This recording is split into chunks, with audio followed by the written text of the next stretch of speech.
Welcome to this peaceful exploration of one of humanity's most fascinating inventions. Tonight, as you settle into comfort, we'll drift together through the gentle story of money, from its humble beginnings to the digital age we know today. Let your mind relax as we journey through time, discovering how this simple concept transformed the world in the most natural and gradual way. Long before cities rose from the earth or empires stretched across continents, our ancestors lived in small communities where life moved at nature's own rhythm. In these early settlements, nestled in fertile valleys or beside flowing rivers, people discovered something beautiful about human nature, our natural inclination to help one another, to share, and to exchange what we have for what we need. These ancient communities were marvels of cooperation and mutual support. Extended families lived together in clusters of simple dwellings, sharing resources and responsibilities in ways that ensured everyone's survival and well-being. Children learned their trades by watching their parents and grandparents, absorbing knowledge that had been passed down through countless generations of careful observation and patient practice. The rhythm of life in these early settlements followed the natural cycles of seasons and weather. Spring brought planting and renewal, summer meant tending crops and gathering wild foods, autumn was the time for harvest and preparation, while winter offered opportunities for crafting tools, telling stories, and strengthening social bonds around warm fires. Each season brought its own gifts and challenges, creating natural cycles of abundance and scarcity that encouraged sharing and cooperation. Picture, if you will, a warm evening thousands of years ago. The sun is setting over a peaceful village where families gather around gentle fires.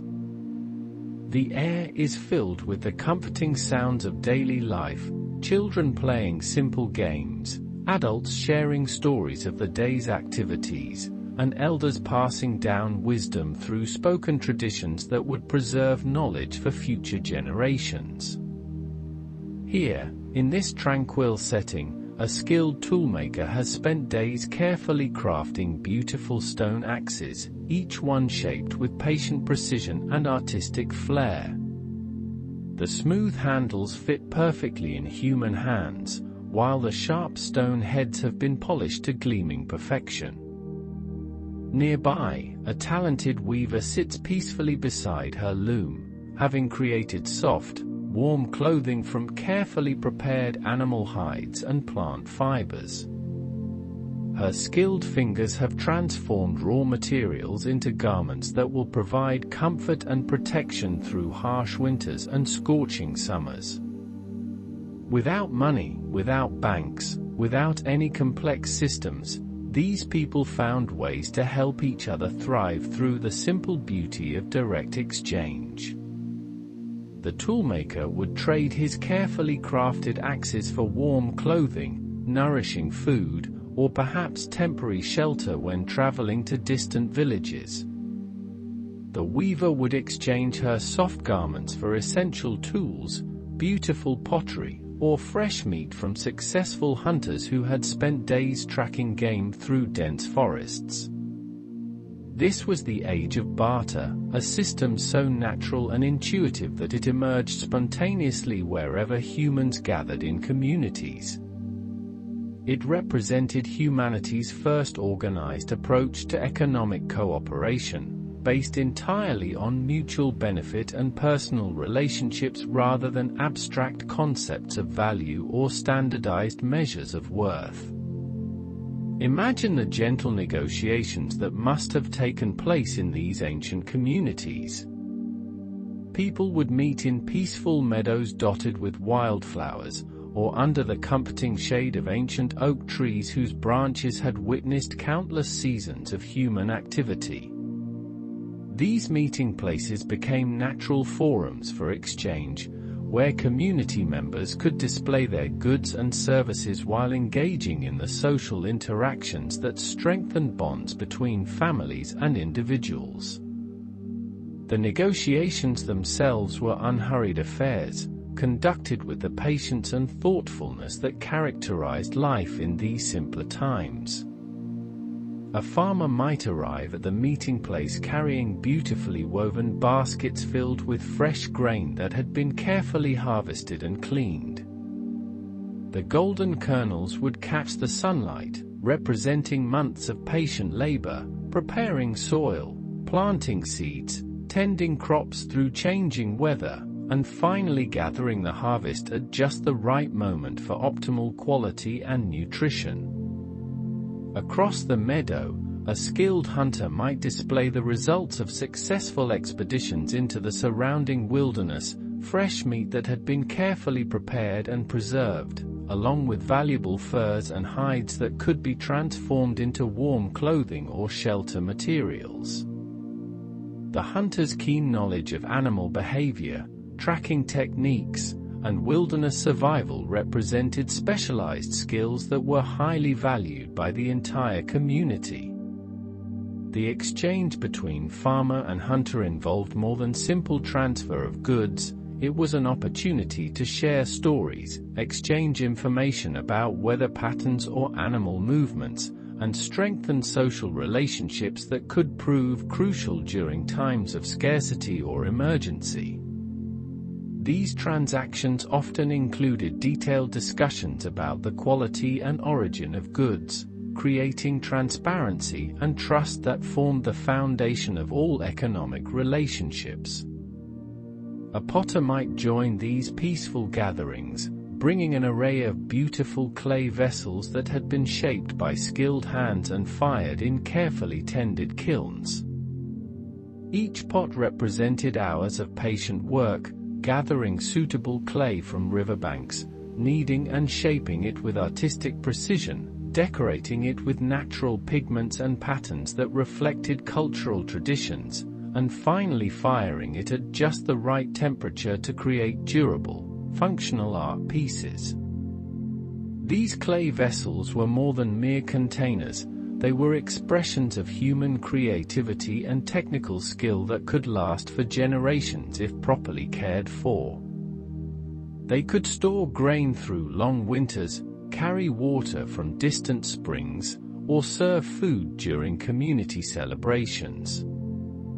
The potter's craft represented the intersection of practical utility and artistic expression, creating objects that enriched daily life while serving essential functions. The barter system worked wonderfully for these small, intimate communities where social bonds were strong and personal relationships were treasured. Everyone knew everyone else, their skills, their character, their family history, and their reputation for fair dealing. In such close-knit societies, a person's word was their bond, and trust was the precious currency that made all exchanges possible. Reputations were built slowly and carefully over many years of consistent behavior and reliable service to the community. If someone was known for creating exceptionally well-crafted tools that lasted for years without breaking, word would spread gently through the village like ripples on a still pond. People would seek out this skilled artisan, knowing they could depend on receiving high-quality goods that would serve them well through many seasons of use. Similarly, if a person was particularly fair and generous in their dealings, perhaps offering a bit extra grain during times of scarcity, or accepting slightly less in return when trading partners faced difficulties, their reputation for kindness and fairness would become part of their social identity. Such individuals became pillars of their communities, trusted mediators who could help resolve disputes and facilitate complex multi-party exchanges. The social fabric of these communities was woven together by countless threads of mutual obligation, shared history, and ongoing relationships that extended far beyond individual transactions. When a family faced hardship due to crop failure, illness, or accident, the community would naturally rally to provide support, knowing that such assistance would be reciprocated when circumstances changed. This created a form of social insurance that protected everyone against the unpredictable challenges of life in uncertain times. Seasonal festivals and community celebrations provided opportunities for large-scale bartering that strengthened social bonds while facilitating the exchange of goods that might not be needed immediately but could be valuable in future seasons. These gatherings often coincided with agricultural cycles, harvest festivals where farmers could trade surplus crops for tools and crafts they would need during the coming winter, or spring celebrations where people could acquire seeds, livestock, and equipment needed for the planting season. The timing of these festivals reflected deep understanding of natural cycles and human needs. Communities learned through generations of experience when different goods would be in greatest supply or highest demand, creating natural opportunities for beneficial exchanges. The festivals themselves became cherished traditions that preserved cultural knowledge while serving practical economic functions. But as time flowed onward like a peaceful river, carrying changes as gentle and inevitable as the turning of seasons, human communities began to grow and evolve. Villages that had started as small clusters of related families expanded as populations grew and new people arrived seeking opportunities or fleeing difficulties in their original homes. The expansion of these communities brought wonderful benefits, more diverse skills, greater security through larger numbers, and increased opportunities for specialization and trade. However, growth also introduced new complexities that gradually challenged the simple elegance of pure barter systems. As villages expanded into towns, and some towns grew into small cities, people began to specialize more deeply in their crafts, becoming masters of increasingly specific skills and techniques. This specialization brought remarkable improvements in the quality and efficiency of production. A craftsperson who focused entirely on pottery, for example, could develop techniques and artistic capabilities that would have been impossible for someone who split their time between multiple occupations. The deepening specialization created a beautiful flowering of human creativity and technical skill. Master craftspeople developed techniques that had been refined through years of focused practice and experimentation. Their workshops became centers of learning where apprentices could study under experienced teachers, gradually acquiring the complex knowledge needed to carry forward ancient traditions while developing their own innovations and improvements. However, this wonderful specialization also created new challenges for the barter system. In smaller, less specialized communities, most people produced a variety of goods and services that were needed by many different members of their community. A family might grow food, make tools, craft pottery, and provide various services, creating multiple opportunities for beneficial exchanges with their neighbors. As specialization increased, individuals became highly skilled in narrow areas while depending on others for an increasingly wide range of goods and services. This created situations where direct barter became more difficult to arrange, as the specific goods one person offered might not be immediately needed by the person whose goods they desired. Consider the gentle frustration of a skilled sandal maker who had created beautiful, comfortable footwear but needed fresh fish for his family's dinner. He might approach the village fisherman, hoping to trade a pair of well-crafted sandals for the day's catch. However, the fisherman might already have several pairs of good sandals and have no immediate need for more, even though he recognized their excellent quality and craftsmanship. This situation didn't represent any failure on either person's part. Both had created valuable goods that served important needs in their community. The sandal maker's products would protect feet during long walks and provide comfort during daily activities, while the fisherman's catch provided essential nutrition and protein. The challenge lay simply in the timing and specific needs of the individuals involved in the potential exchange. Similar scenarios could arise throughout the community as specialization deepened.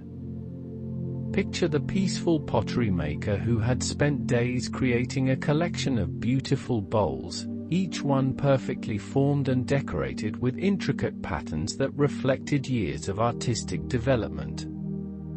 She hoped to trade these lovely vessels for grain that her family needed for the coming season's meals.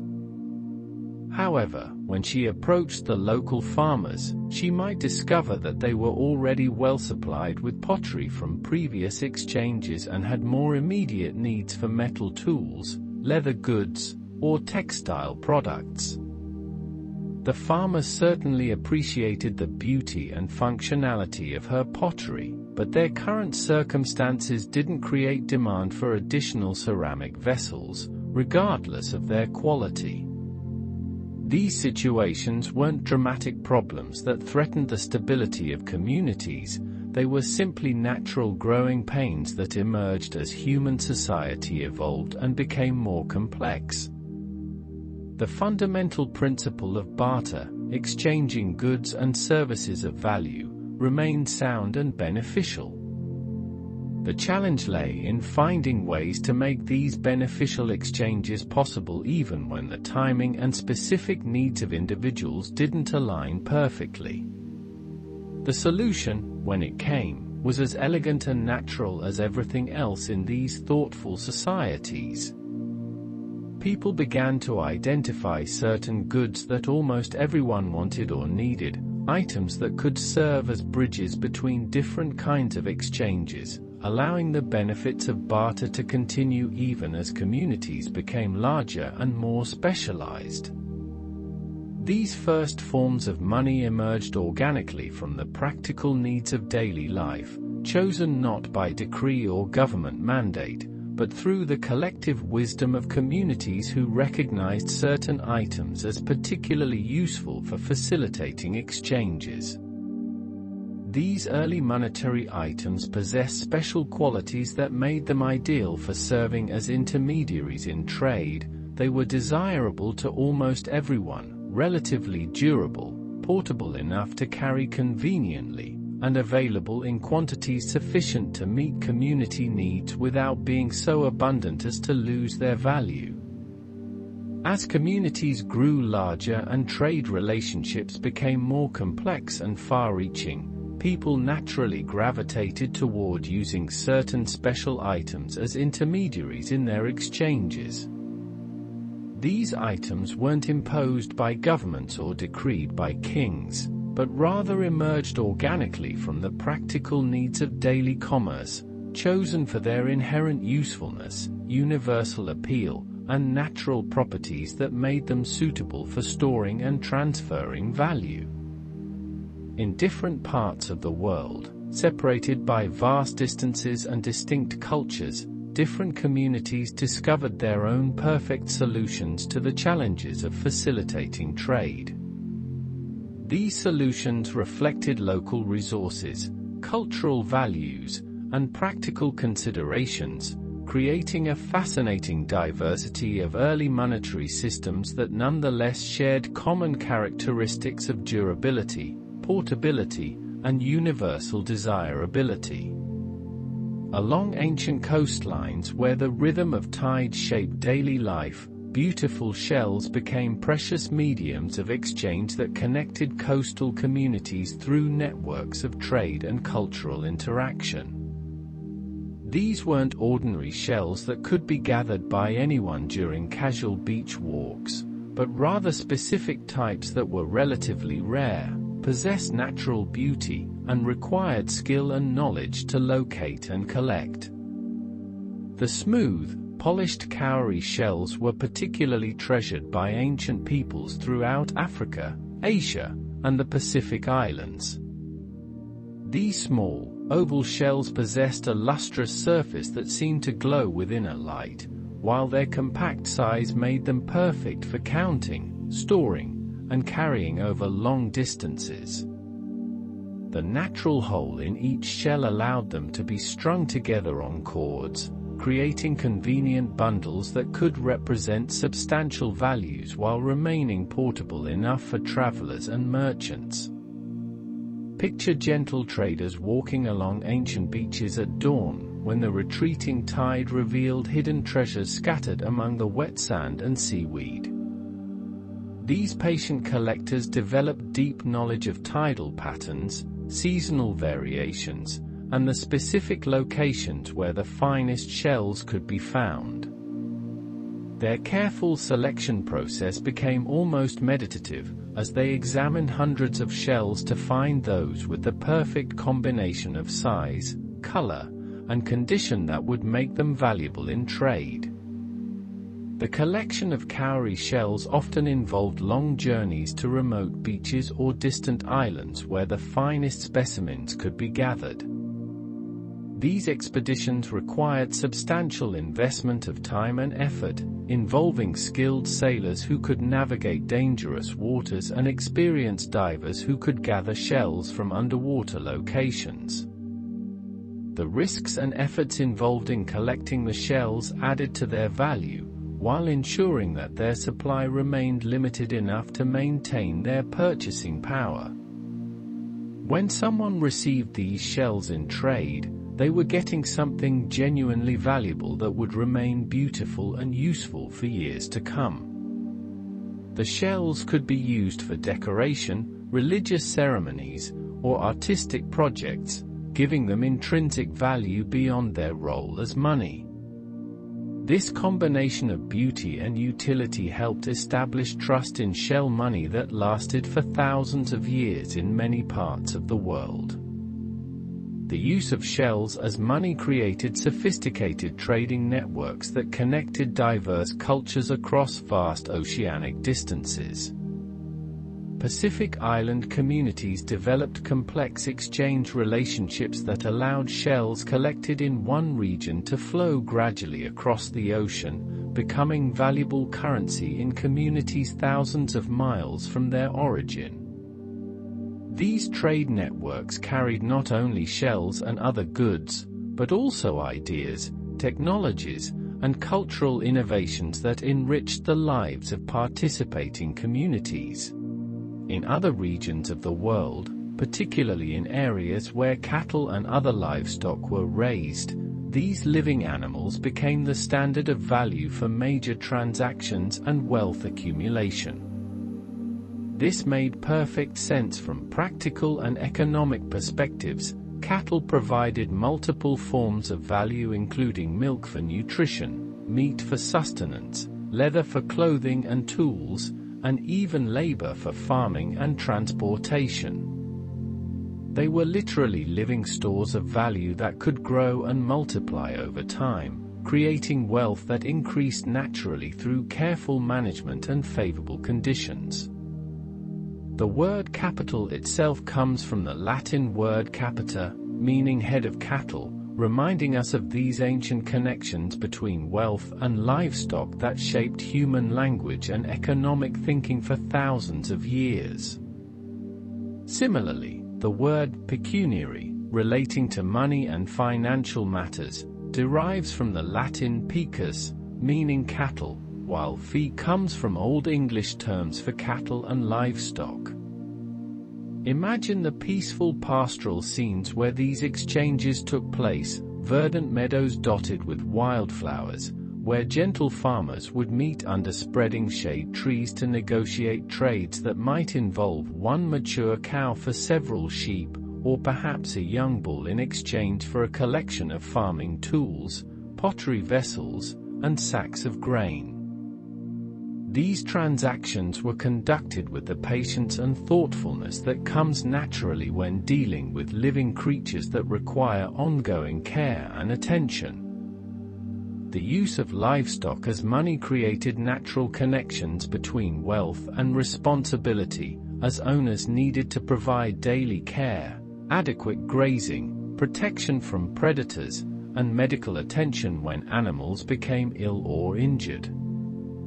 This meant that wealth in the form of cattle required active management and could not simply be stored passively like metals or other non-living commodities. Cattle-based wealth also created natural incentives for cooperation and mutual assistance within communities. During harsh winters or drought conditions, community members might share grazing resources or provide mutual support in caring for animals. The health of individual herds became connected to the well-being of the entire community, creating social bonds that strengthened collective resilience. Salt, too, became a precious commodity money in many regions.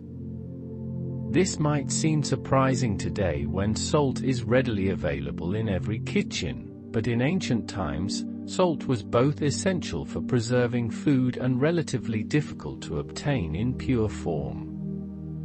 Roman soldiers were sometimes paid in salt, giving us the word salary and the expression worth his salt. The production of salt was often a peaceful, meditative process. In coastal areas, people would create shallow pools where seawater could evaporate slowly under the gentle sun, leaving behind crystals of pure salt. In other regions, salt was carefully extracted from underground deposits or salt springs.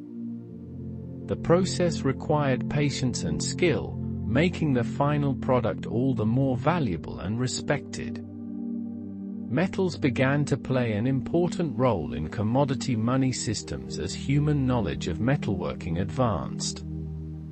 Copper, bronze, silver, and eventually gold became highly prized not only for their beauty and durability, but also for their usefulness in creating tools, weapons, and decorative objects. Unlike shells or salt, metals could be melted down and reshaped, giving them additional versatility as stores of value. The discovery and refinement of metals marked a gentle revolution in human capability. Picture ancient smiths working by the warm glow of their fires, carefully heating and shaping metal into useful forms. The rhythmic hammering of metal on anvils created a soothing percussion that echoed through ancient workshops, as skilled craftspeople transformed raw materials into objects of lasting beauty and utility. Gold, in particular, held a special fascination for ancient peoples. Its warm, lustrous color seemed to capture and hold sunlight itself. Unlike other metals, gold didn't rust or tarnish, it remained beautiful and pure through decades and centuries of handling.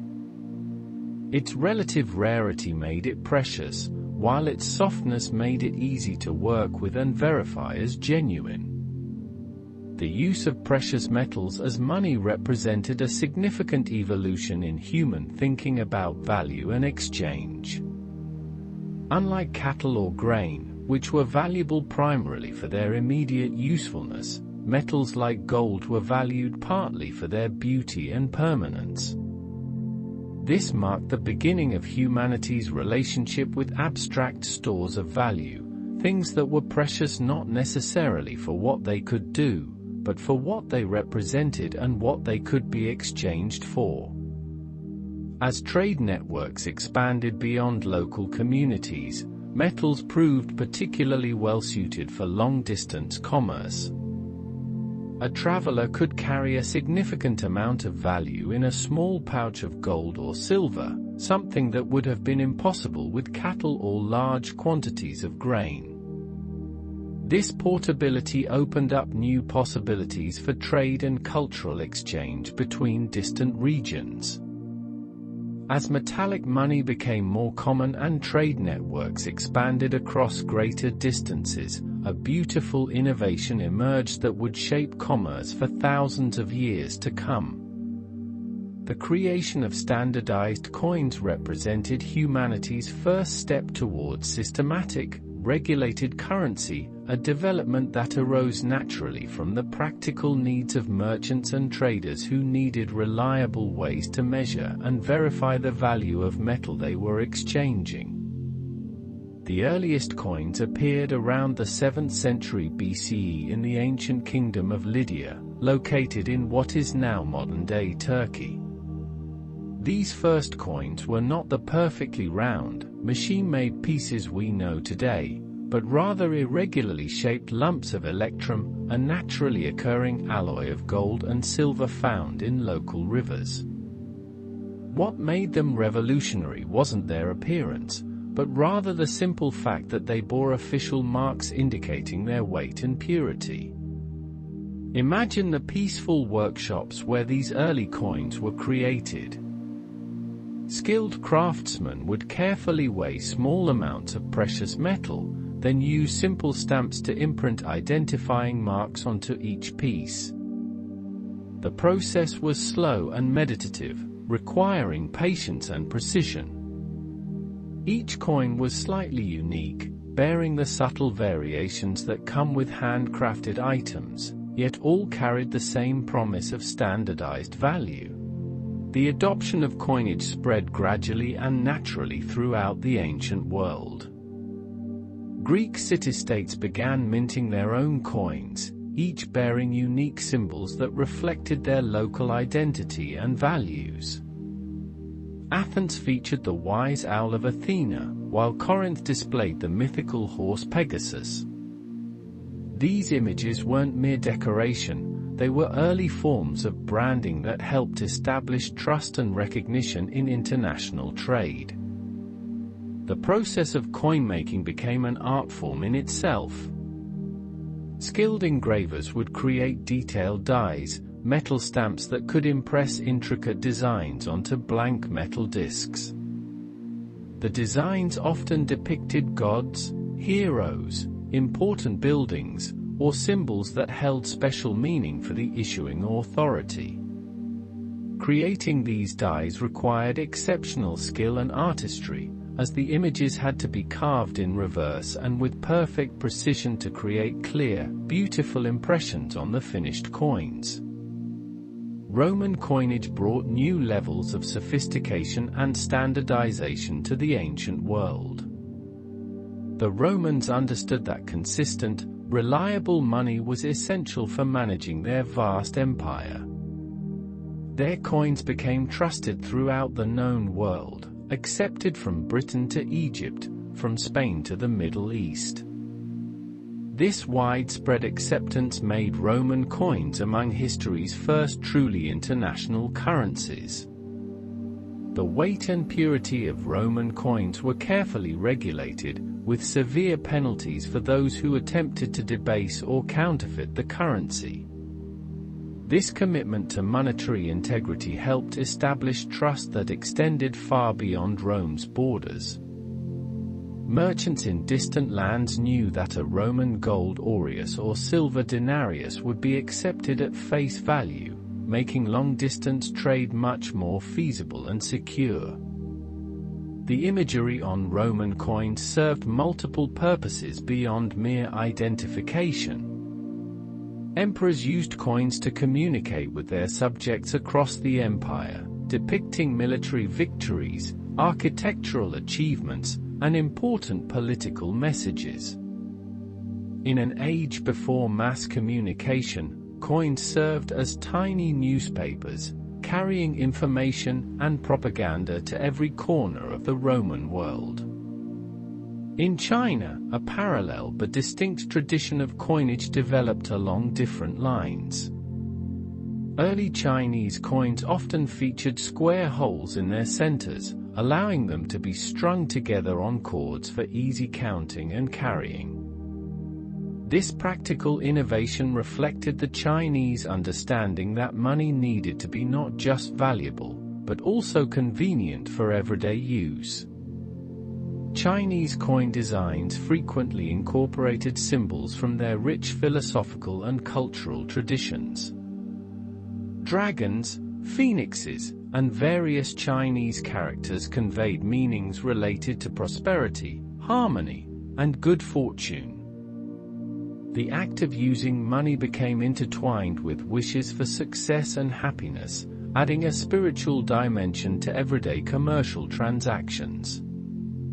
The development of coinage also led to the emergence of specialized professions related to money handling. Money changers set up stalls in marketplaces, helping merchants convert between different currencies and verifying the authenticity of foreign coins. These early financial intermediaries provided essential services that made international commerce more feasible and trustworthy. Banking houses began to emerge, initially as secure places where merchants could store their valuable coins while traveling or conducting business. These early banks offered simple services, safe storage, money changing, and eventually the issuance of written receipts that could serve as proof of deposit. These receipts would later evolve into some of the earliest forms of paper money. The standardization of coinage also led to more sophisticated economic thinking. People began to understand concepts like exchange rates, inflation, and monetary policy. When rulers debased their coins by reducing their precious metal content, prices would rise as merchants adjusted to the reduced intrinsic value of the currency. These experiences taught valuable lessons about the relationship between money supply and price levels. As coinage systems matured, different regions developed their own distinctive styles and standards. Islamic caliphates created beautiful coins with intricate Arabic calligraphy, avoiding human or animal images in accordance with religious principles. European kingdoms developed their own heraldic traditions, featuring coats of arms and royal symbols that evolved over centuries. The portability and standardization of coins revolutionized trade and commerce, but they also had profound social implications. Coins made it possible for ordinary people to accumulate and store wealth in ways that had never before been possible. A skilled craftsperson could now save coins from many different transactions, building up reserves that could be used for major purchases or to weather difficult times. As commerce continued to expand and evolve, the limitations of metallic money became increasingly apparent to merchants and traders who dealt with large transactions or long-distance commerce. Carrying substantial amounts of gold and silver coins was not only cumbersome and heavy, but also dangerous, as travelers with obvious wealth became tempting targets for bandits and thieves. The solution that emerged was as elegant as it was revolutionary: the development of paper money that represented claims on precious metals stored safely elsewhere.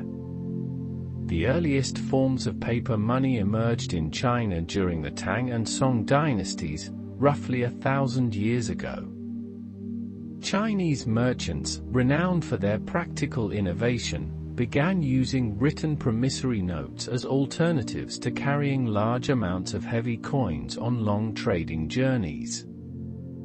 These notes were essentially IOUs issued by trusted merchants or banking houses, promising to pay specified amounts of coins to whoever presented the note for redemption. Picture the peaceful tea houses and merchant guilds where these early financial innovations took place. Trusted traders would sit around low wooden tables, carefully writing out promissory notes with brushes and ink, sealing them with personal stamps that served as signatures. The process required considerable trust and reputation. Only merchants with well-established reputations for honesty and reliability could issue notes that others would accept with confidence. The Chinese government eventually recognized the usefulness of this system and began issuing its own official paper money, backed by reserves of precious metals held in imperial treasuries. These early government notes were beautiful works of art in themselves, printed on high-quality paper using sophisticated techniques that made counterfeiting difficult. The notes featured intricate designs, official seals, and warnings about the severe penalties that awaited anyone who attempted to create false copies. In Europe, the development of paper money followed a somewhat different path, emerging from the practical needs of medieval banking houses. Italian merchant families like the Medicis established banks that could issue letters of credit, documents that allowed travelers to deposit money in one city and withdraw equivalent amounts in distant locations. This system made long-distance trade much safer and more practical, while also laying the groundwork for more sophisticated financial instruments. The concept was beautifully simple in its elegance. A merchant preparing to travel from Florence to London could deposit gold coins with a trusted banking house in Florence and receive a sealed letter of credit in return. Upon arrival in London, the merchant could present this letter to the London branch of the same banking house and receive an equivalent amount in local currency, minus a small service fee. The heavy and dangerous task of transporting large amounts of precious metals was eliminated, while the banking house profited from the fees charged for this convenient service. Swedish banking innovations in the 17th century marked another important milestone in the evolution of paper money.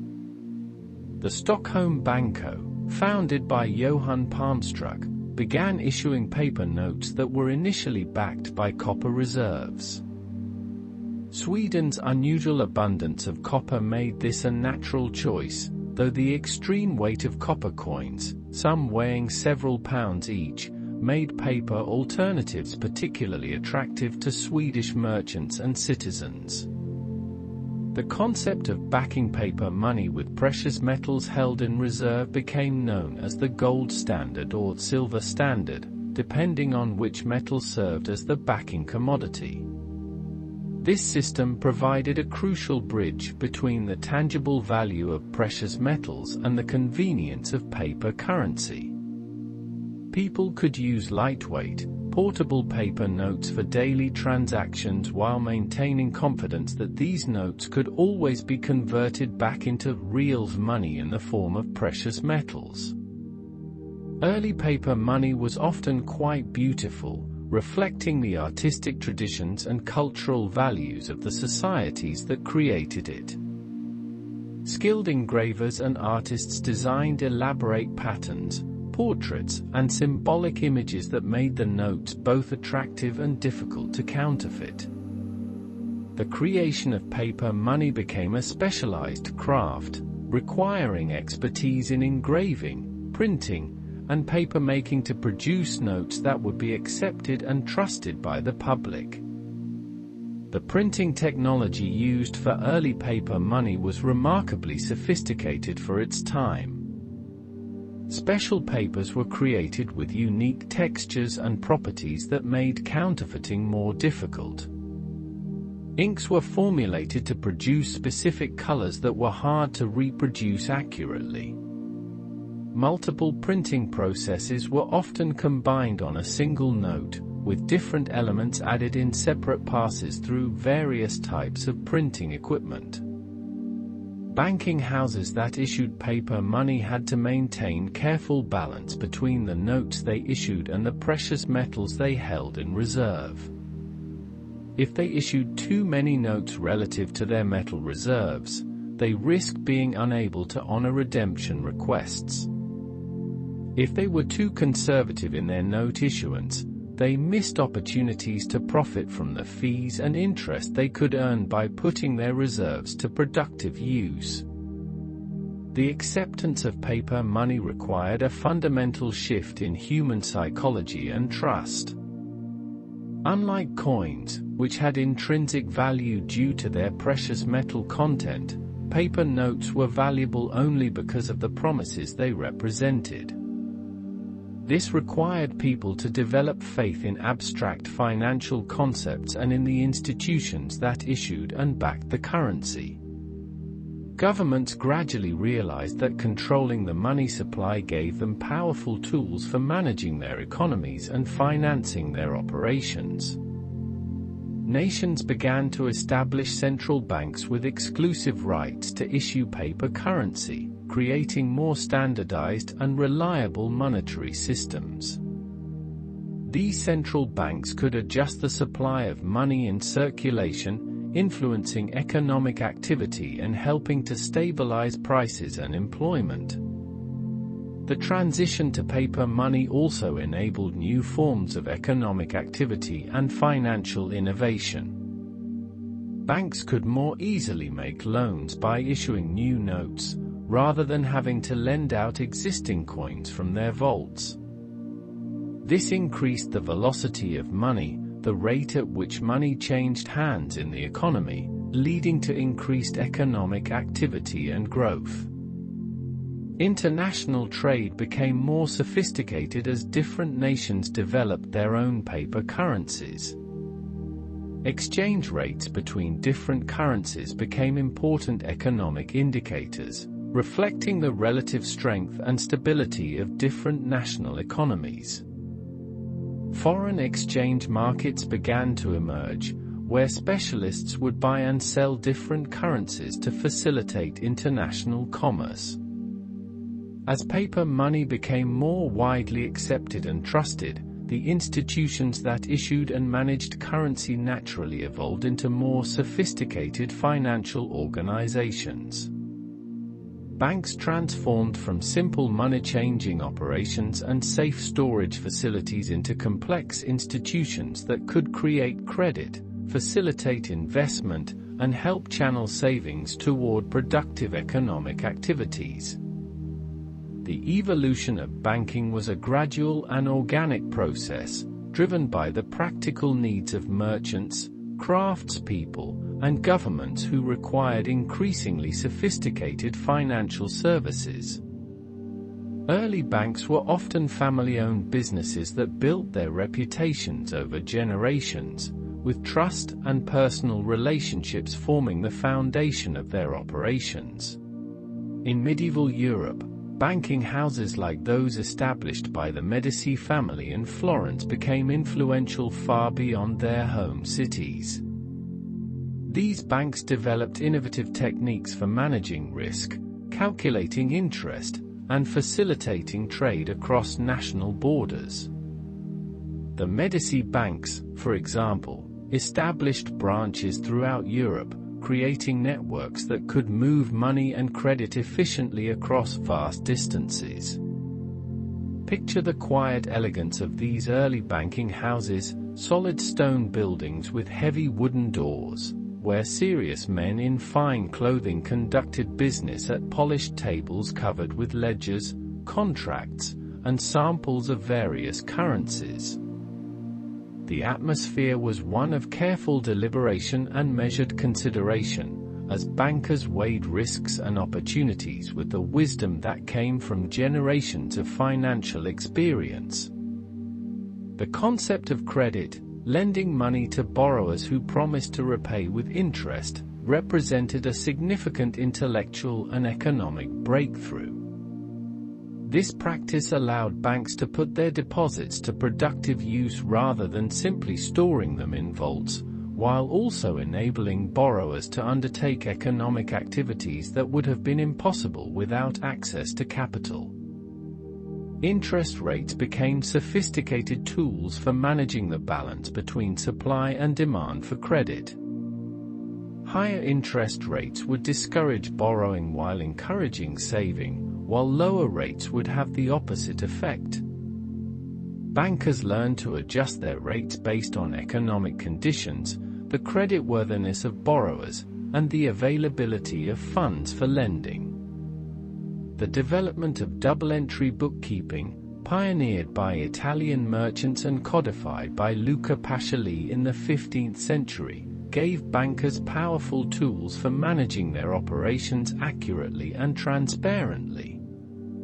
This system required every financial transaction to be recorded in at least 2 places, providing built-in checks against errors and fraud while giving bank managers clear pictures of their institution's financial health. Banking innovations also led to the creation of new financial instruments that made commerce more flexible and efficient. Bills of exchange allowed merchants to conduct business without physically transferring money, while promissory notes provided standardized ways for borrowers to document their obligations to lenders. These instruments could be bought, sold, and traded, creating secondary markets that added liquidity and flexibility to the financial system.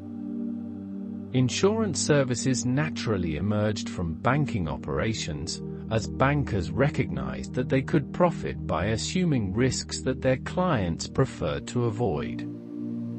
Marine insurance protected merchants from losses due to shipwrecks or piracy, while other forms of insurance covered risks related to fire, theft, and other hazards. The mathematical principles underlying insurance, the calculation of probabilities and the pooling of risks, became foundations for modern financial theory. The establishment of central banks marked a crucial evolution in monetary systems, as governments recognized the benefits of centralizing currency issuance and banking regulation. The Bank of England, founded in 1694, became a model for central banking that was eventually adopted by nations around the world. Central banks could serve as lenders of last resort during financial crises, provide stability to the banking system, and coordinate monetary policy to support broader economic goals. Central banks also took on the responsibility of maintaining currency stability and managing relationships between their domestic currencies and foreign money. This required sophisticated understanding of international economics and the ability to coordinate policies with central banks in other countries.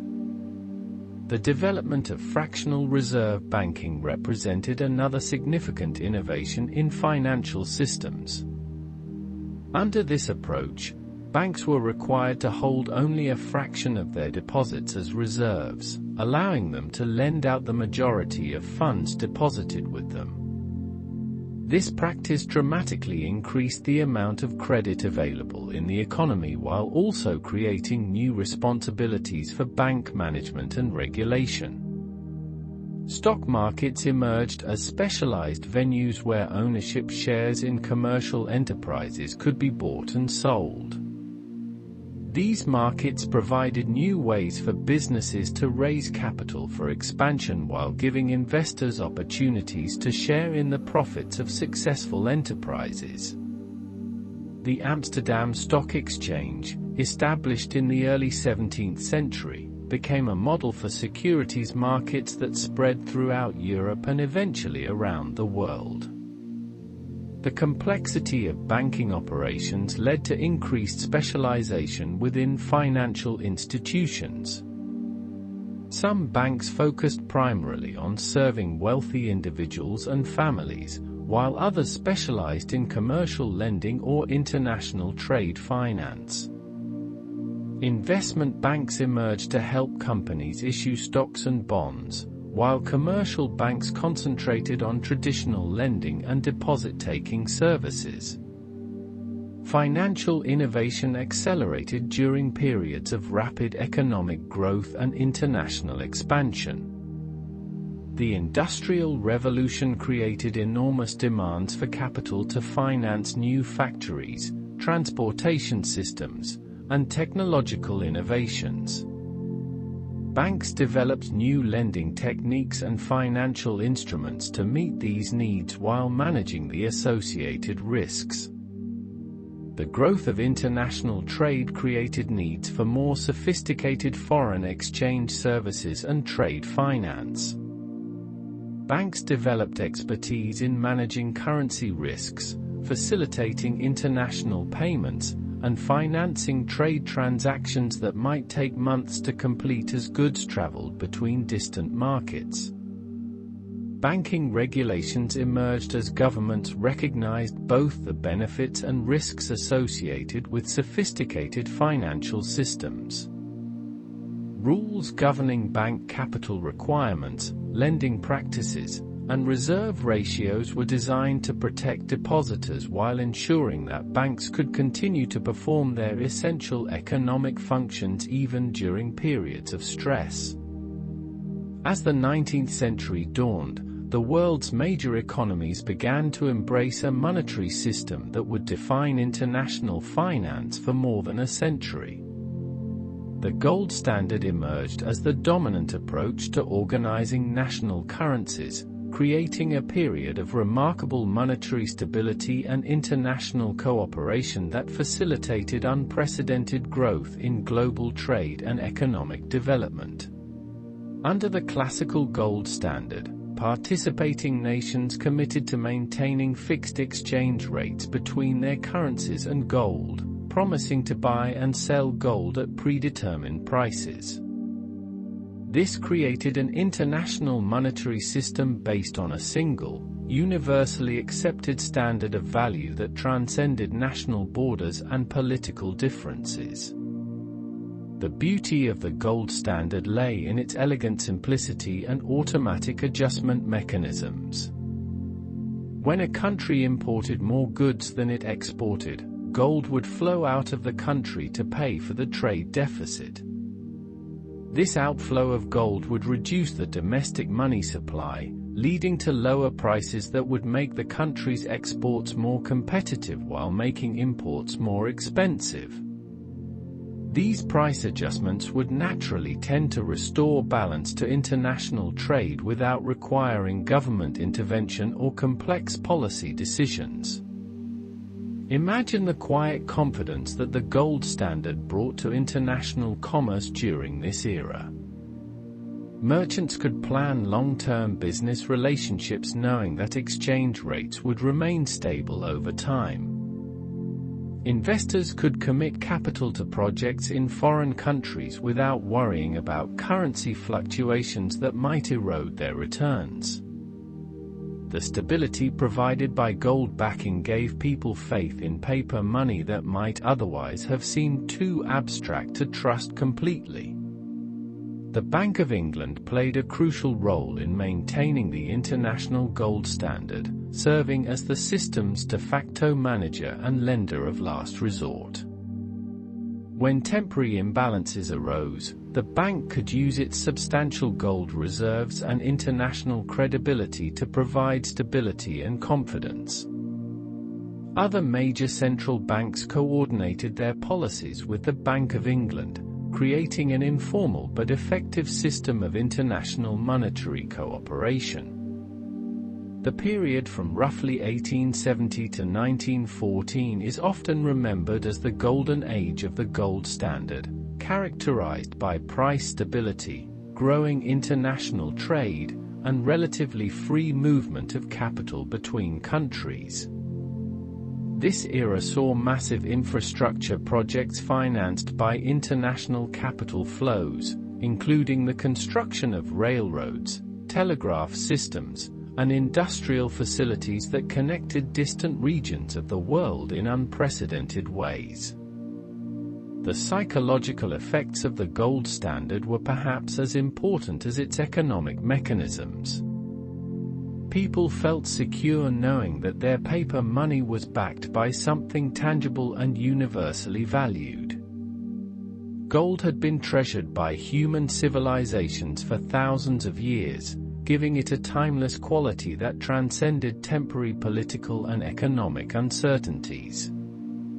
Central banks during this era maintained substantial gold reserves, often stored in impressive underground vaults that became symbols of monetary stability and national financial strength.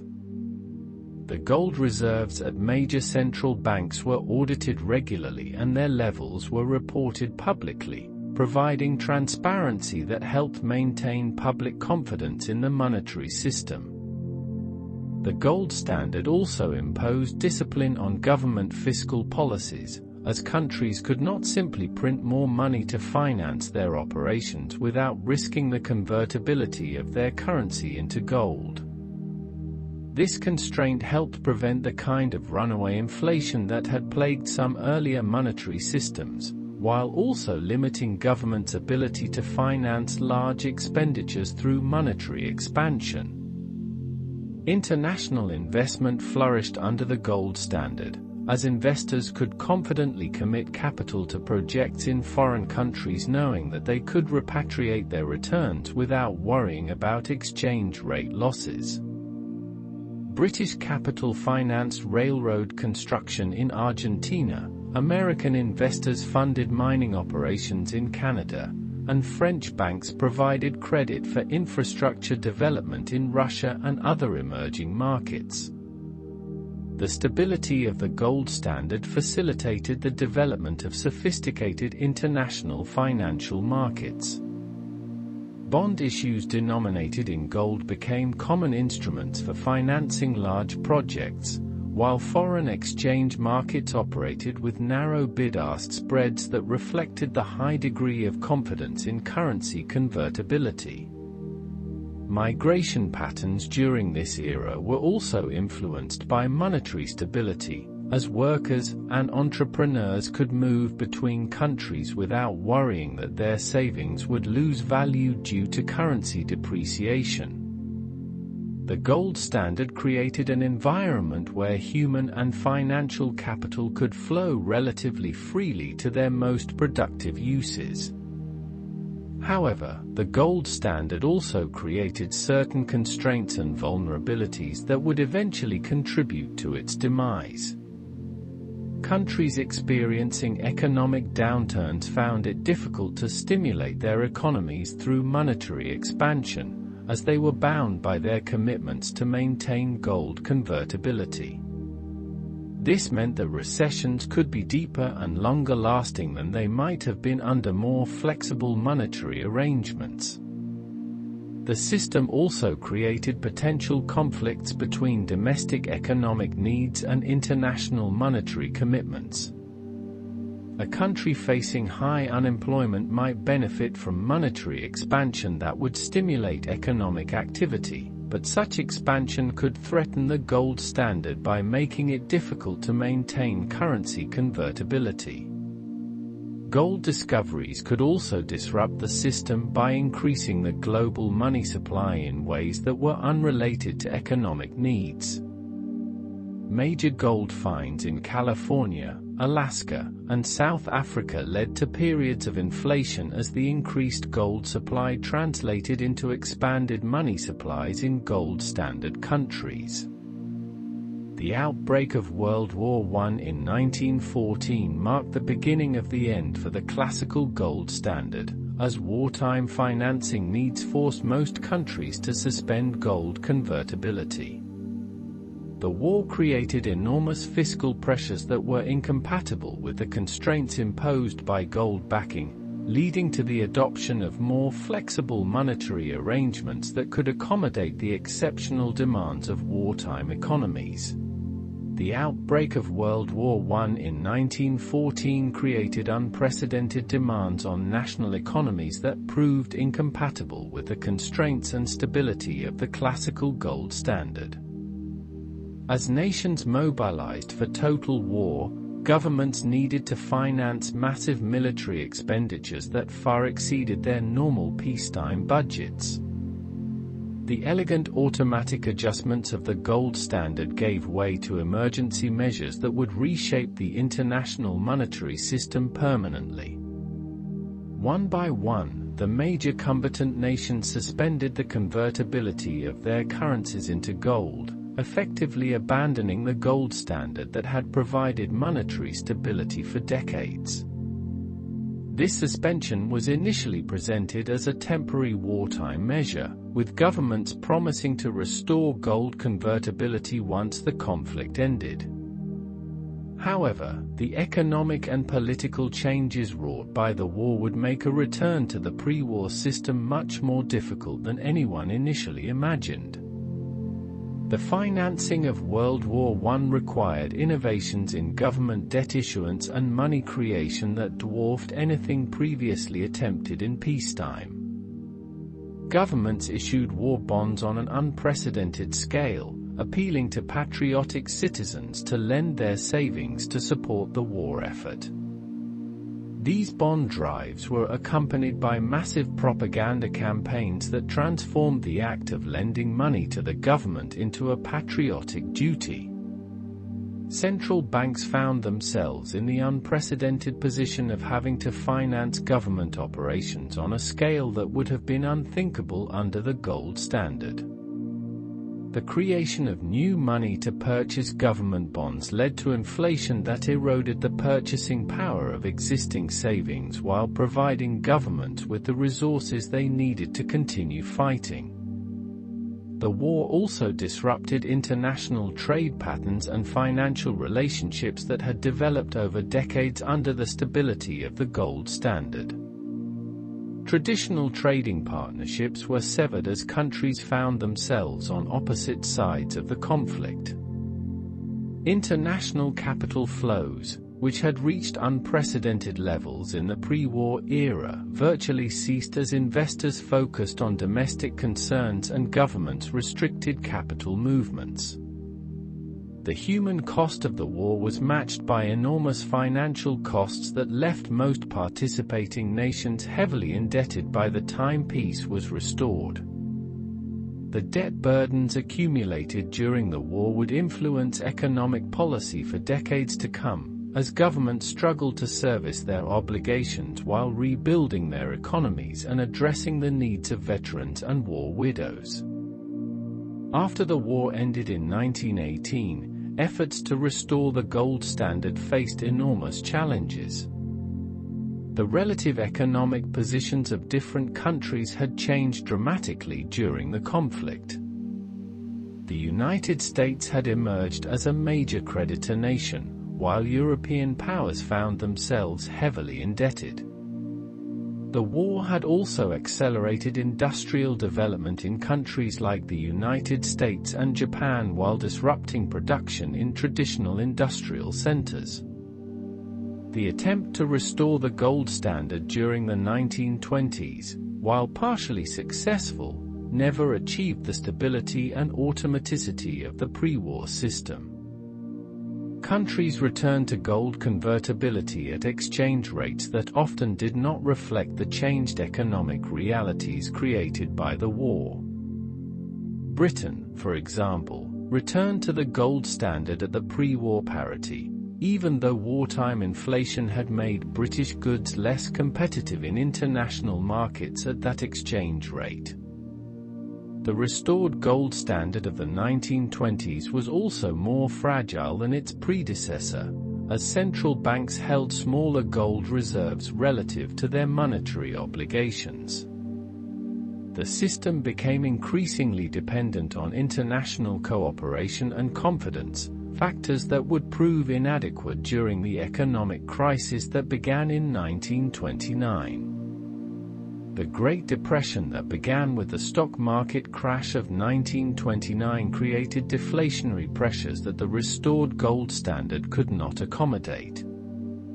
As prices and economic activity fell, the fixed exchange rates maintained under the gold standard became increasingly problematic. Countries found themselves trapped between the need to stimulate their domestic economies and their commitments to maintain gold convertibility. One by one, major economies abandoned the gold standard during the early 1930s as the economic crisis deepened. Britain's departure from gold in 1931 marked a particularly significant moment, as the country that had been the system's informal leader acknowledged that domestic economic recovery took precedence over international monetary commitments. The abandonment of the gold standard during the Depression allowed countries to pursue more flexible monetary policies that could respond to economic conditions. Currency devaluations made exports more competitive while imported goods became more expensive, helping to shift demand toward domestically produced goods and services. Monetary expansion became possible without the constraint of maintaining gold convertibility. However, the collapse of the international monetary system also led to increased economic nationalism and trade restrictions. Countries sought to protect their domestic industries through tariffs and quotas while competitively devaluing their currencies to gain trade advantages. These beggar-thy-neighbor policies contributed to a decline in international trade that deepened and prolonged the global depression. The experience of the 1930s taught policymakers important lessons about the relationship between monetary systems and economic stability. It became clear that rigid adherence to fixed exchange rates could be counterproductive during periods of economic stress, while completely uncontrolled currency competition could be equally destructive to international commerce and cooperation. World War II created even greater disruptions to international monetary systems than its predecessor. The mobilization of entire national economies for war production required unprecedented levels of government spending and monetary expansion. International trade became heavily regulated as countries prioritized military needs over commercial considerations. The war also accelerated the shift in global economic power from Europe to the United States. By 1945, the United States held the majority of the world's gold reserves and had become the dominant industrial and financial power. This shift in economic relationships would be reflected in the new international monetary system that emerged from the war. As World War II drew to a close in 1944, representatives from 44 Allied nations gathered at the Mount Washington Hotel in Bretton Woods, New Hampshire, for a conference that would reshape the global financial system.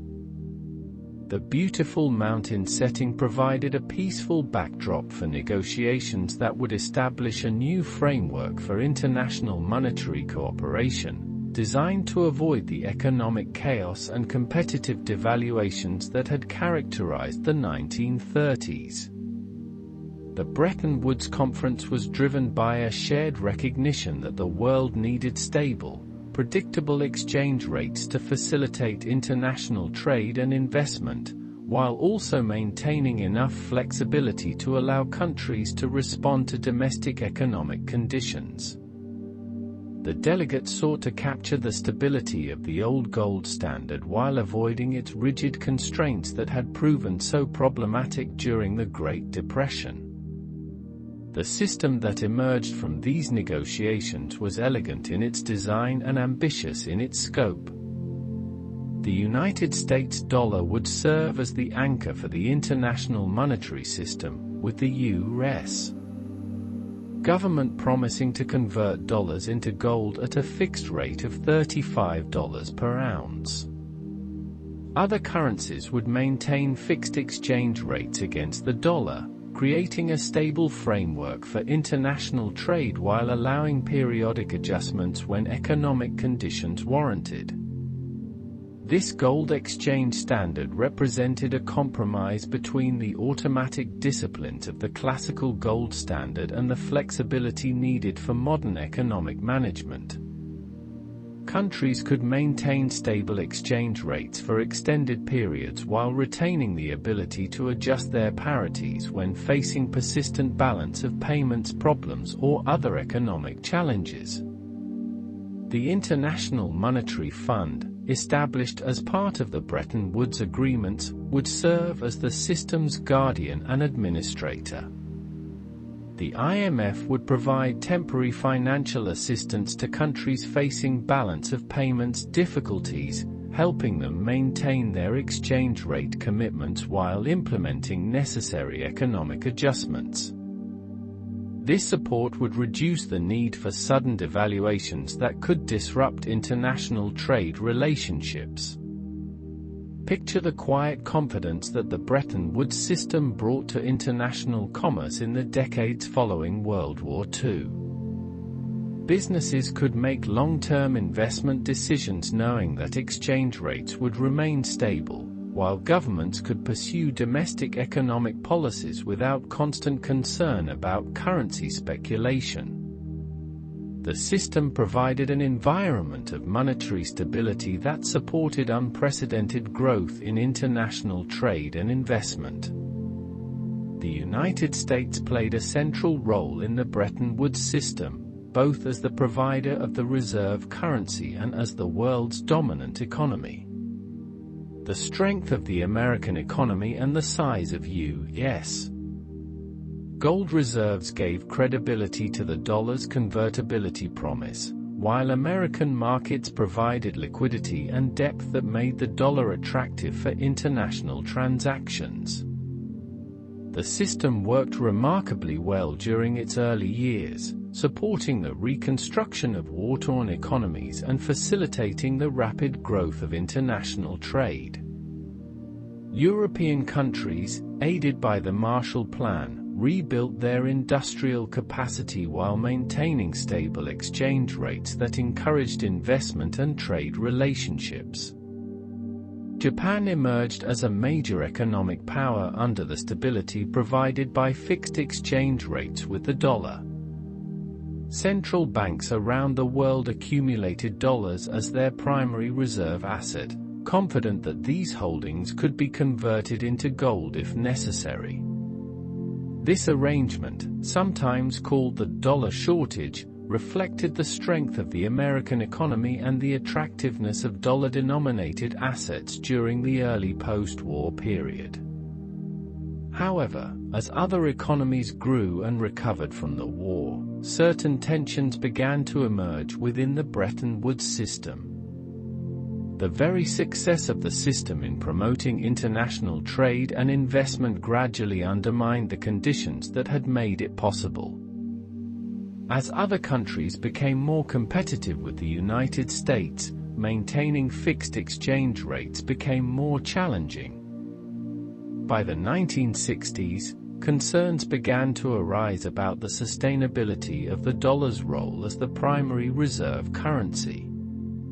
The famous Triffin dilemma, identified by economist Robert Triffin, pointed out a fundamental contradiction in the system. The world needed an ever-growing supply of dollars to support expanding international trade, but increasing the dollar supply eventually would undermine confidence in the dollar's convertibility into gold. The dilemma was both mathematical and psychological. For the system to work, the United States had to run balance of payments deficits to provide the world with the dollars needed for international reserves and transactions. But persistent deficits meant that the stock of dollars held abroad would eventually exceed U.S. gold reserves, making the convertibility promise increasingly difficult to maintain. As the 1960s progressed, these concerns became more acute. The Vietnam War and expanded domestic spending programs put pressure on the U.S. budget and balance of payments, leading to growing doubts about the long-term sustainability of dollar-gold convertibility. Some countries, notably France under President Charles de Gaulle, began to exchange their dollar reserves for gold, putting additional pressure on the system. The London Gold Pool, established in 1961 by major central banks to help maintain the $35 per ounce gold price, became a symbol of the increasing difficulty of maintaining the Bretton Woods system. Despite coordinated intervention by major central banks, private demand for gold at the official price grew as investors and speculators began to anticipate eventual changes in the monetary system. By the late 1960s, it became clear that fundamental changes were needed. The creation of special drawing rights, SDRs, by the International Monetary Fund represented an attempt to create an alternative international reserve asset that could reduce dependence on the dollar while maintaining system stability. However, these paper gold certificates never gained widespread acceptance as a replacement for dollars or gold in international reserves. The pressures on the Bretton Woods system intensified in the early 1970s as inflation began to accelerate in the United States while other major economies maintained more stable price levels. This divergence in inflation rates made the fixed exchange rates established at Bretton Woods increasingly unrealistic, as American goods became less competitive in international markets. The inevitable end came on August 15, 1971, when President Richard Nixon announced the temporary suspension of dollar convertibility into gold. This Nixon shock marked the effective end of the Bretton Woods system, though it would take several more years of negotiations and attempted reforms before the world fully embraced floating exchange rates.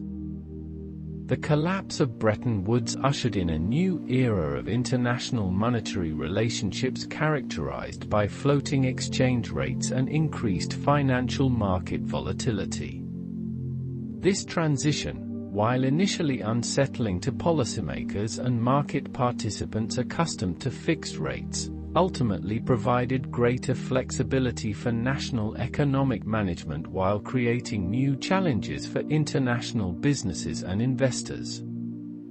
The shift to floating rates was not immediate or uniform across all currencies. Some countries attempted to maintain fixed rates through various arrangements, while others allowed their currencies to float freely against the dollar and other major currencies. The result was a complex patchwork of exchange rate arrangements that evolved gradually throughout the 1970s. The 1970s brought unprecedented challenges that tested the new monetary system. Two major oil price shocks, in 1973–74 and 1979–80, created massive shifts in international payments flows as oil importing countries found themselves with large trade deficits while oil exporters accumulated enormous surpluses. The recycling of these petrodollars through international banks became a major feature of the global financial system. Central banks had to learn new approaches to monetary policy in the era of floating exchange rates. Without the anchor provided by gold convertibility or fixed exchange rates, policymakers needed new frameworks for making decisions about money supply growth and interest rates. The concept of targeting inflation rates gradually emerged as an alternative approach to monetary policy guidance. The foreign exchange market grew enormously during this period, evolving from a relatively small market serving international trade into a massive global marketplace where currencies were traded for speculative as well as commercial purposes. Daily trading volumes grew from billions to trillions of dollars, making the foreign exchange market the largest financial market in the world. Financial innovation accelerated as market participants developed new instruments for managing the risks created by volatile exchange rates. Currency futures contracts, options, and swaps provided tools for businesses and investors to hedge against unwanted currency exposures while also creating new opportunities for speculation and arbitrage. The 1980s brought additional changes as many countries began to deregulate their financial markets and remove restrictions on capital movements.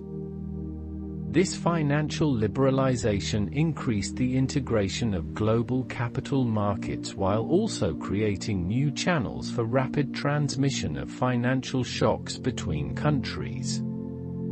As the 20th century drew to a close, technological advances began to transform the nature of money and payments in ways that would have seemed impossible just decades earlier. The development of computer networks, electronic communications, and digital processing capabilities created opportunities for entirely new forms of money that existed only as electronic records rather than physical objects.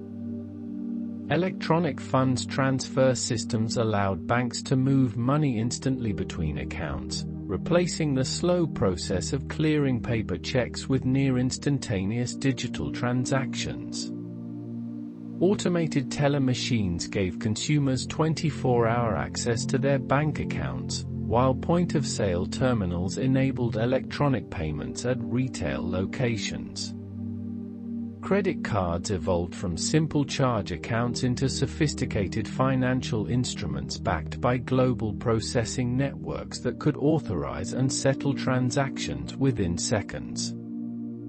The magnetic stripe technology that enabled modern credit cards represented a remarkable achievement in data storage and security, allowing small plastic cards to carry the information needed for secure financial transactions. The introduction of debit cards provided consumers with electronic access to their bank deposits, combining the convenience of credit cards with the spending discipline of cash payments. These cards became particularly popular for everyday purchases, gradually reducing the role of cash and checks in many economies. Online banking emerged in the 1990s as internet connectivity became more widespread and secure. Customers could check their account balances, transfer funds, and pay bills from their home computers, reducing the need for visits to bank branches while providing unprecedented convenience and access to financial services.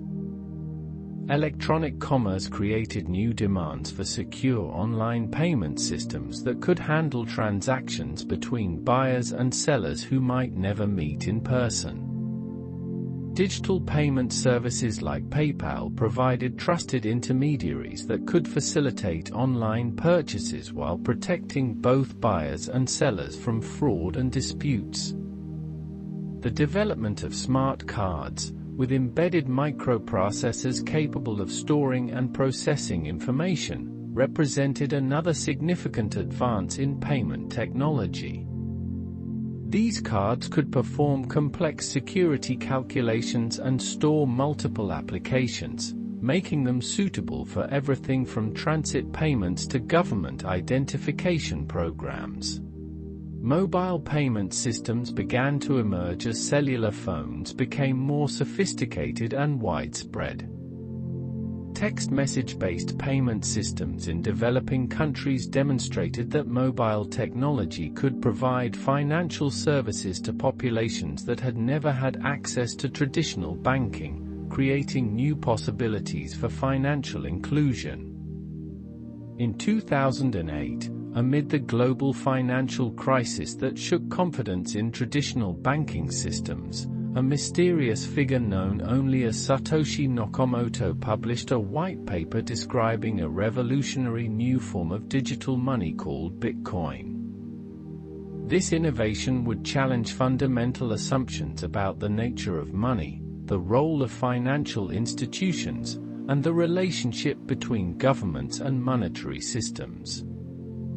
Bitcoin represented something entirely new in the history of money, a purely digital currency that required no central authority, no banks, and no government backing. Instead, it relied on a distributed network of computers running sophisticated software that could maintain a shared ledger of all transactions without requiring trust between participants. The technology underlying Bitcoin, known as blockchain, created a permanent, tamper-resistant record of all transactions that was maintained simultaneously on thousands of computers around the world. This distributed approach eliminated the need for a central authority to verify transactions or maintain account balances, representing a fundamental departure from all previous monetary systems. The process of creating new bitcoins, called mining, involved solving complex mathematical problems that required substantial computing power. This process served multiple purposes. It created new currency units according to a predetermined schedule, it processed and verified transactions, and it secured the network against attempts at fraud or manipulation. Bitcoin's design incorporated several features that distinguished it from traditional currencies. The total supply of bitcoins was limited to 21 million units, creating artificial scarcity similar to precious metals. Transactions were pseudonymous rather than anonymous, providing some privacy while maintaining a permanent record of all transfers. The system operated 24 hours a day, 7 days a week, without holidays or business hours. Early adopters of Bitcoin were often motivated by libertarian ideologies that favored minimal government intervention in economic affairs. They saw cryptocurrency as a way to create money that was independent of political control and immune to the inflationary policies that had characterized fiat currencies since the end of the gold standard. The value of Bitcoin experienced extreme volatility during its early years, rising from virtually worthless to over $1,000, then falling dramatically before beginning another cycle of growth and decline. This volatility reflected the experimental nature of the technology and the small size of the market, but it also limited Bitcoin's usefulness as a stable store of value or unit of account. Despite its volatility, Bitcoin gradually gained acceptance among a growing community of users, developers, and businesses. Online merchants began accepting Bitcoin payments, while specialized exchanges emerged to facilitate trading between Bitcoins and traditional currencies. The infrastructure supporting Bitcoin grew steadily, making it easier for ordinary people to acquire and use the digital currency. The success of Bitcoin inspired the creation of thousands of alternative cryptocurrencies, each attempting to improve upon the original design or serve specialized purposes.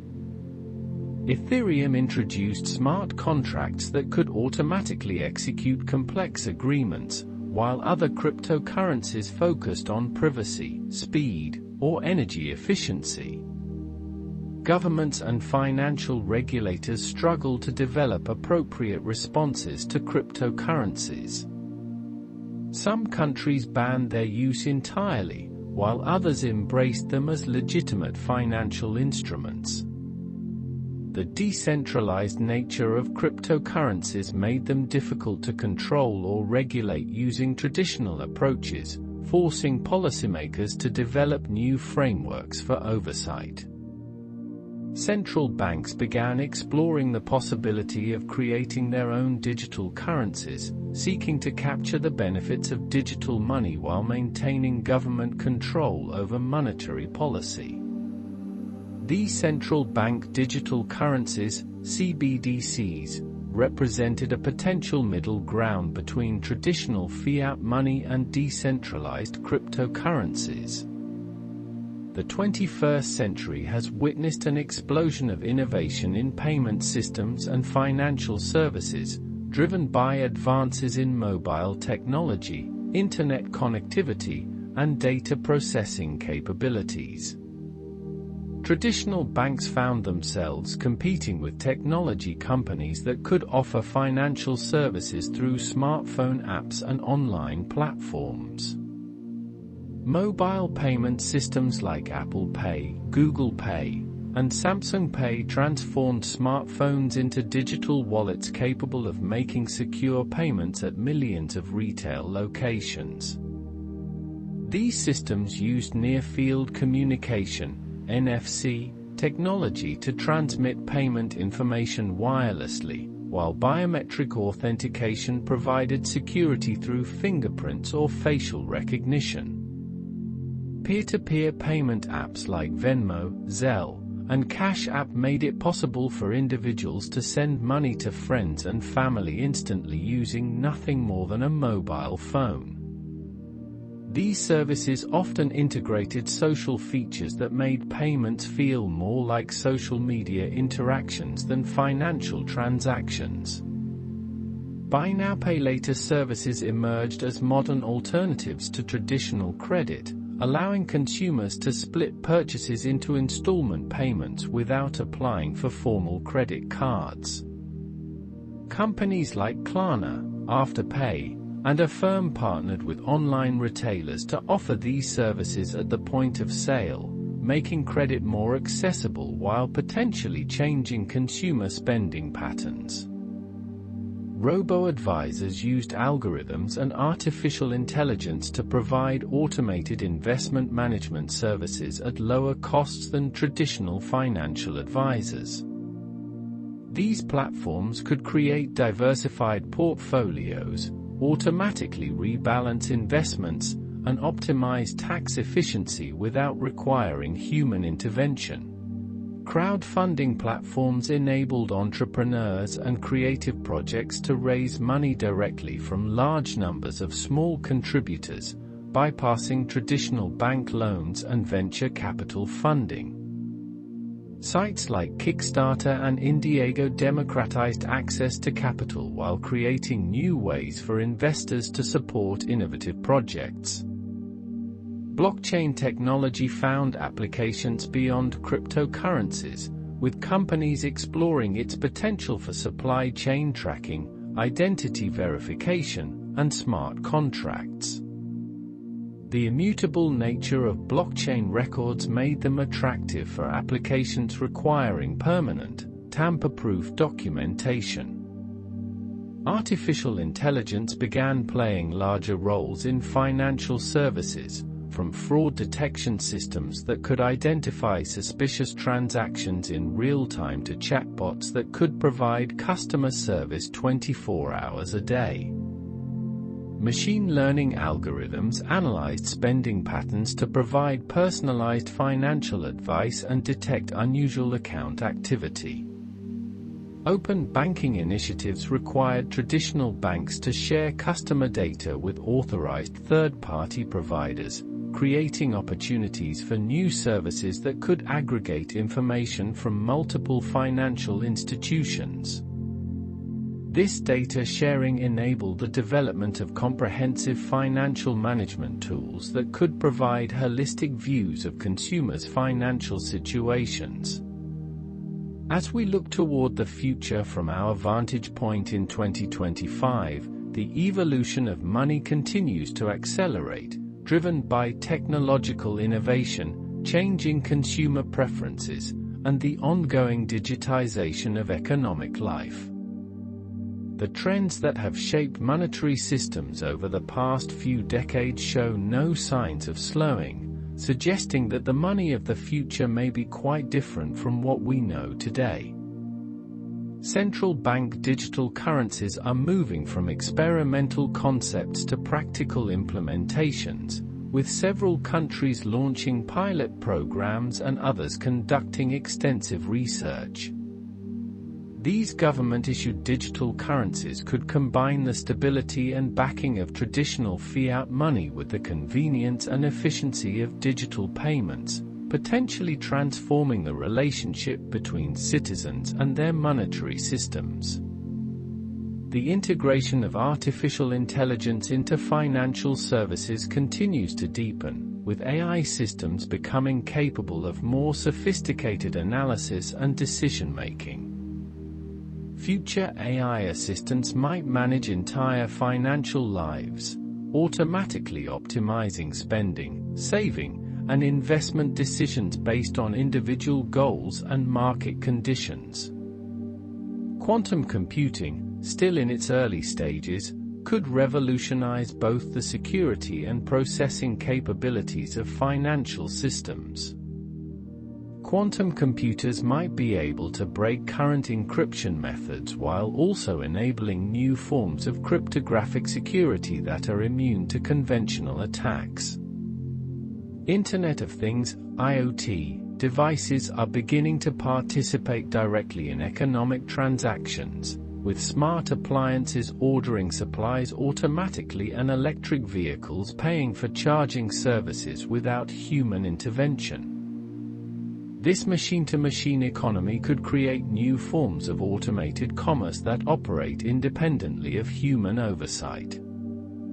Virtual and augmented reality technologies are creating new digital economies where virtual goods and services have real economic value. These metaverse economies might develop their own monetary systems and financial institutions that exist entirely in digital spaces.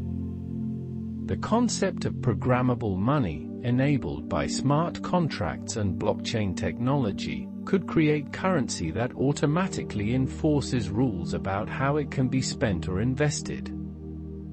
This could enable new approaches to taxation, social welfare, and economic policy that are built directly into the monetary system itself. Biometric authentication is becoming more sophisticated and widespread, potentially eliminating the need for physical payment cards or devices. Future payment systems might authenticate users through unique biological characteristics like heartbeat patterns, vein structures, or brainwave signatures.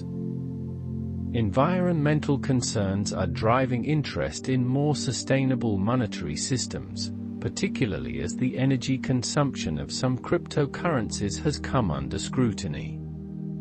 Future digital currencies might incorporate carbon tracking or environmental impact assessments directly into their transaction processes. As we reflect on this remarkable journey through the history of money, from ancient barter systems to digital cryptocurrencies, we can see that money has always reflected human ingenuity, trust, and cooperation. Each major transition in monetary systems has been driven by changing needs, new technologies, and evolving social relationships.